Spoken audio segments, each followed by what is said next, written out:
Welcome to Travel with T. My name is Tolu Adeshola. If you're a returning subscriber, thank you for subscribing. And if you're seeing me for the first time, hit the subscribe button. We are a family. We talk about travels, how to relocate abroad, DIY way. You can do travel yourself. And today I have a wonderful topic, a topic you would love. I'm going to be talking about Schengen visa and how you can get your Schengen visa just once without wasting time. Okay, so today we are going to be talking about Schengen visa, how you can get your Schengen visa at once, the pros and cons of Schengen visa, and the misconception people have been having about Schengen visa. Okay, so now I'm going to go right into it. I know you know what Schengen is. Schengen is a group of European countries, like 27 of them, coming together to form a member state. That means they have a common agreement between them that you can, when you are in one place, you don't need a visa to go to any other place. You can travel around the 27 countries. More countries are actually joining them now. I heard Romania just joined, I think last year, and they're having more and more persons in the Schengen region. Okay, so down to why we are here. I know you already know the documents you need, like your bank statements, your passport, insurance letter, introduction letter, introducing yourself. This video is not telling you about all that. It's telling you the nitty gritty how you actually get the visa. Okay, so I'm going to be talking about some things you already know, like permits me for looking down. I'm looking at my jots. Um, so the first on my list is, why are you traveling? You really need to answer that, and you need to convince the consular why you are traveling. Most times people say, "Oh, I'm going for tourism." This is it. Just look at yourself. You've not even gone to Ghana before. You've not gone to Cameroon. Which other country is close by? Benin Republic, and you want to go to Italy or Spain or France for visa for tourism.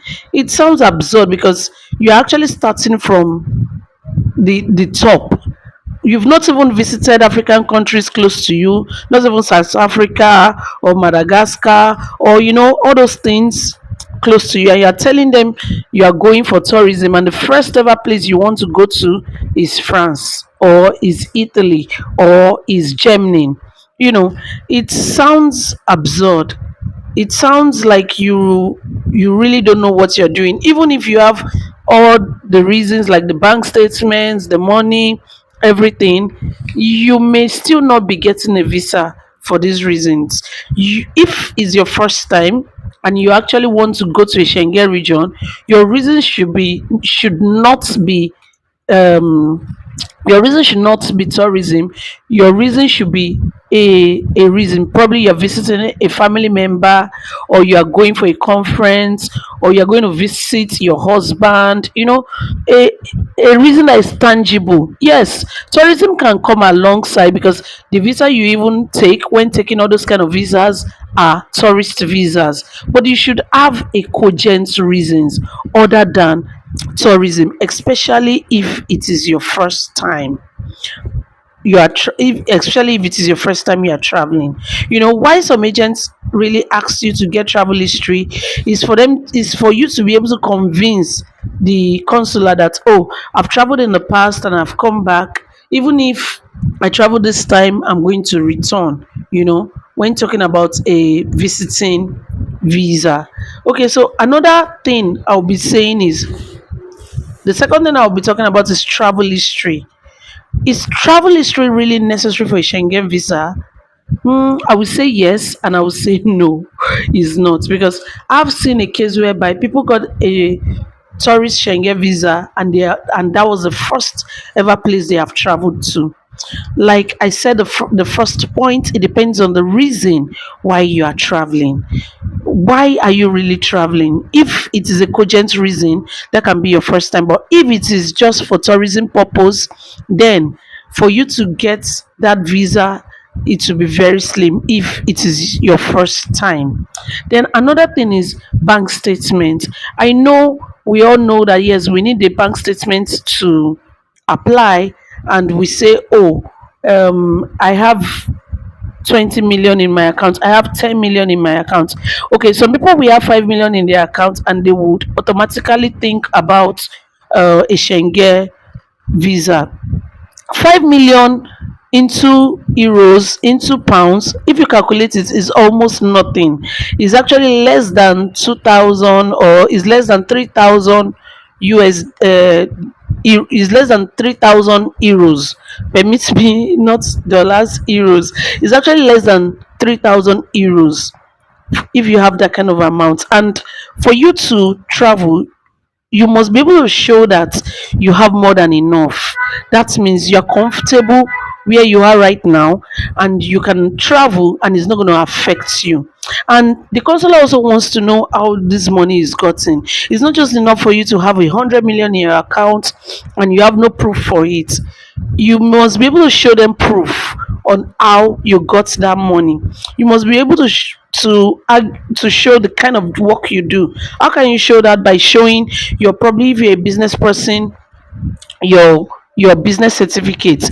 If you work in an organization, you must be able to show your employment letters, your employment certificate, I mean the employment letter, your salaries, how the salary come in. And if you have much more, that means some people are working and they have side hustle whereby they have their side business, and you can also show your side business and show that, oh, this is what you do and that is what you do. Still on the bank statement, you'll be wondering, some people will want to submit their bank statement to the embassy, and their bank statement is just 2 pages, it's just 3 pages, it's just 4 pages. I am not saying you should have lots of pages, but at least for you to have good inflows and good outflows in your account, it shows that it's really running, or and that you're a good business person. When it's not an investment account, if it's an investment account, it is permittable. At least you put your investment and it's accrued over time. That means you actually don't go there, and it's going to be showing on it that yes, it's an investment account. But if it is a current account or a savings account, and you're just having like 3 pages of your account, it shows you are really not running business, and that money was just kept for that purpose. Guess what? The way we use our online is the way those people also use it, and they see all manner of things we do, like the proof of funds and all those kind of things. I'm not saying that the proof of funds is not good. Yes, proof of fund is good because it actually allows you get some kind of amount that you don't have, all those kind of amount that they ask for that you don't have, but you're a genuine traveler and you really want to travel, you can actually use it for that. But what I'm trying to explain to you is that your account has to run, and run well. That means you are having 50 pages, they request for 6 month bank statement, and you're having like 50 pages, you're having like 60 pages, you're having like 100 pages. From experience and things, people that we have applied for, you find out that people that have all these things actually get the visa no matter what we do. For people that just have, oh, they have like 100 million in their account or 20 million in their account, and they only have like a page or 2 pages, and the only time the 100 million came in was at the end of the month, or at the end of the time that they want to submit. Such people actually don't get the visa, because the consular also puts himself or herself in the person's shoes. And these are the little details they look at when issuing visa.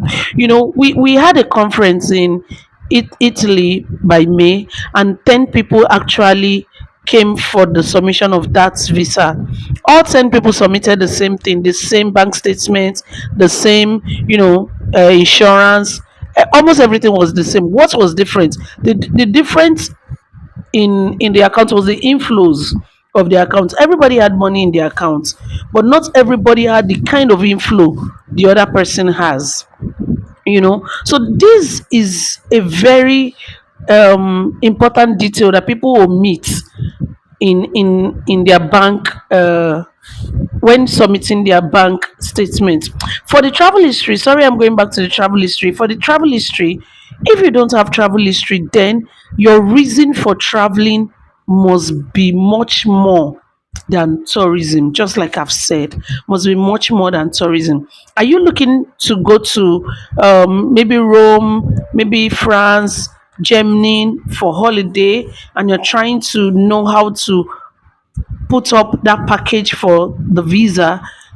Travel with T is here for you. Royalties is here for you. Our numbers will be in the caption, and our details will also be in the caption below. We'll be expecting to hear from you. We have, like, I'm not going to say we have 100% because we really don't have, depending on what you submit. But what we do is to get you a proper way of submitting your application. And when you do that proper way, even when you don't get visa, we can always appeal and, always get you visa. In my next video, I'm going to be showing you DIY way on how to apply for the visa, how to get a date, how to do all those things. I'm going to be showing you on my system. I'm going to be sharing my screen with you. Stay tuned. Don't go away. Thank you for watching. Have a great day.